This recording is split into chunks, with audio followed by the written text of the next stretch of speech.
Pues ha sido muy emocionante, porque la verdad, además éramos los únicos en recibir 3 soles, sabíamos que iba a ser como muy impactante y luego, yo qué sé, nosotros llevamos 18 años trabajando en estos tiempos en los que todo va tan rápido que la gente está acostumbrada a que le den un premio en un mes, 5 meses, 6 meses, que no sabes que las carreras son cortas, pues al final que premien a alguien que ya lleva 18 años trabajando, a nosotros pues nos satisface mucho, ¿no? Porque nos da la ilusión de querer seguir y seguir a por más, ¿no? Saber que no hemos tocado todavía techo, que todavía tenemos muchas cosas por hacer.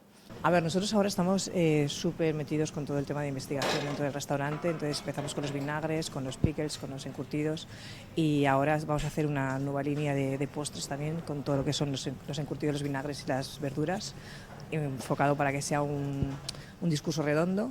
Y luego hemos hecho una cosa preciosa que ha sido digamos, una asociación entre artesanos, fotografía y comida. Hemos hecho lo que es el maridaje fotográfico primero de la historia, que lo vamos a llamar comer con los ojos, para averiguar si la gente realmente puede comer con los ojos, ¿no?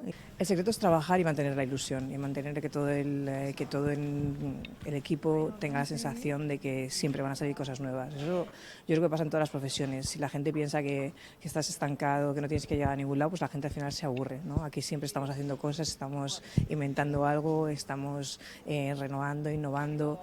Yo creo que la ilusión es lo que mueve todo.